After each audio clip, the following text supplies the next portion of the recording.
अस्सलामुअलैकुम दोस्तों। कादियानी हमारे माशरे का वो नासूर हैं जो एक तरफ तो ज़ाहरी तौर पर नहायती परहेज़गार और इस्लाम के असूलों पर दिलो जान से अमल पैरा होने के दावेदार हैं, जबकि दूसरी तरफ यही कादियानी मिर्ज़ा ग़ुलाम कादियानी को खुदा का रसूल करार देकर ख़त्म नबूवत की तरदीद भी करते दिखाई देते हैं। दोस्तों, आज की इस वीडियो में हम आप दोस्तों के सामने इन कादियानों के चेहरे पर बड़ा परहेजगारी का झूठा निकाब उठाकर इनके गलीज ग्रोह की असल कारस्तानी आपके सामने रखने जा रहे हैं, बल्कि कादियानों के झूठे नबी मिर्ज़ा ग़ुलाम कादियानी की हीरा मंडी में गुजारी गई रातों का सबूत भी आपके सामने रखेंगे। दोस्तों, आप सब ने कादियानों के खुद साख्ता जन्नत और दोज़ख के बारे में तो ज़रूर सुन रखा होगा, जो कि कादियानों की पाकिस्तान में मौजूद सबसे बड़ी पनाहगाह रिबवा की जीनत है, और जहां मिर्ज़ा ग़ुलाम कादियानी की जन्नत में दाखिल होने का मयार ये है कि हर जन्नत के ताल्लुक कादियानी जमात को अपनी मुकम्मल जायदाद का 1/10 हिस्सा वसीयत करना होता है। जो बेचारा गरीब कादियानी ये चंदा अदा नहीं कर पाता, वो कादियानों की खुद साख्ता दोज़ख में जगह पाता है।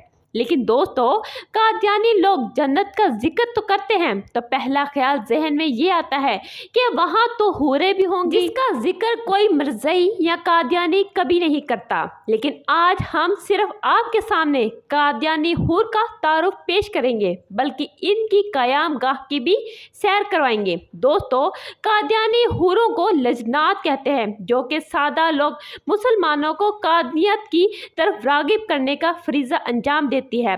इसके अलावा कमज़ोर ईमान वाले मुसलमान जो कि बैरून मुल्क मुकीम होते हैं, इनको भी इन कम उम्र लजनात के साथ रात गुजारने का मौका फराहम किया जाता है, जिसके बाद इनको कादियत की तरफ रागिब करने में इन कादियानों को नहायत आसानी होती है। दोस्तों, यहाँ तक भी इंकशाफ हुआ है कि खुसूसी तौर पर 16 से 20 साल की कवारी खूबसूरत लजनात के ग्रुप तश्कील दिए जाते हैं, और फिर इन ग्रुप्स को मुसलमान लड़कों का शिकार करने के लिए जर्मनी समेत दीगर बहुत से ममालिक में भेजा जाता है। लेकिन दोस्तों, दूसरे मुल्कों की बदौलत जर्मनी में लड़कियों के ग्रुप्स को खास प्रोटोकॉल मिलता है, जिसकी सबसे बड़ी वजह मिर्ज़ा मसरूर का जर्मनी में कयाम है। ये लजनात सबसे पहले मिर्ज़ा मसरूर को पेश की जाती हैं, जिसके बाद बच जाने वाली लजनात मासूम मुसलमानों को बहला फिसला कर कादियत की तरफ लाने का काम सर अंजाम देती हैं। दोस्तों, इस फहाशी और उरियानी की इब्तदा रिबवा में मौजूद हीरा मंडी से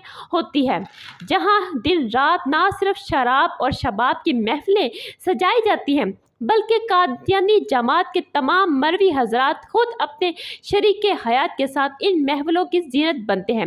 यही वजह है कि जब कादियानी जमात के कुछ गैरतमंद लोग कादियानों की गलीज ज़िंदगी देखते हैं तो मिर्ज़ा ग़ुलाम कादियानी पर लानत भेजकर इस्लाम को कबूल करने में ज़रा देर नहीं लगाते। दोस्तों, कादियानी जमात में ज़नाकारी करने को कोई बुरी चीज़ तस्वर नहीं किया जाता, बल्कि कादियानी लोग तो इसे मिर्ज़ा ग़ुलाम कादियानी की पैरवी करते हुए सच्चे दिल से अपनी ज़िंदगी का हिस्सा बनाए हुए हैं, क्योंकि मिर्ज़ा ग़ुलाम कादियानी खुद भी अपने दिल को सुकून पहुंचाने के घर से अक्सर हीरा मंडी में क़याम किया करता था, जिसका सबूत कादियानों की अपनी किताब यादी रिफ्तगान में मौजूद, जिसके सफ़ा नंबर 83 पर डॉक्टर मिर्ज़ा यकूब बेग मिर्ज़ा ग़ुलाम कादियानी से हीरा मंडी में अपनी एक मुलाकात का जिक्र करते हुए लिखा कि मिर्ज़ा मसीह मऊद लाहौर तशरीफ़ लाए। डॉक्टर अब्दुल हकीम खान मरहूम ने, जो इस वक्त तीसरे साल में पढ़ते थे, मुझे इत्तला दी। मैं इनके साथ इनकी ज़ियारत के लिए गया। आप महबूब राहों के मकान वाक़या हीरा मंडी में मुकीम थे। मकान का बड़ा फाटक था जो बंद था, आमदोरफ्त के लिए खिड़की खुली रहती थी। वो मज़ीद लिखते हैं कि मैंने मुसाफा के लिए हाथ बढ़ाया। आपने फरमाया कि इस तरह से मुलाकात में लुत्फ़ नहीं आता।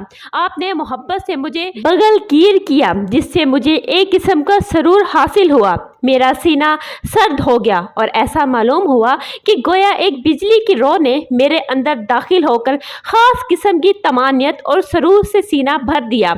ये वो कैफियत थी कि इससे पहले मैं इससे आशना ना था।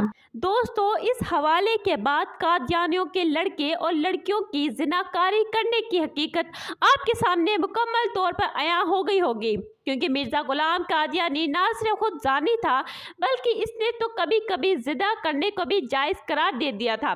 جس کا سلسلہ آج بھی ربوا کے محلے نصرت آباد، جس کو قادیانی ہیرا منڈی کے نام سے جانا جاتا ہے، میں زور و شور سے جاری ہے، جس کا ذکر ایک نو مسلم قادیانی بھائی نے بھی اپنے ایک انٹرویو میں کیا ہے۔ دوستو، یہ تھا اس ناپاک اور فاحش جماعت کا مکروہ چہرہ، جس کے بارے میں ذکر کرنا قادیانی لوگ اپنی توہین سمجھتے ہیں۔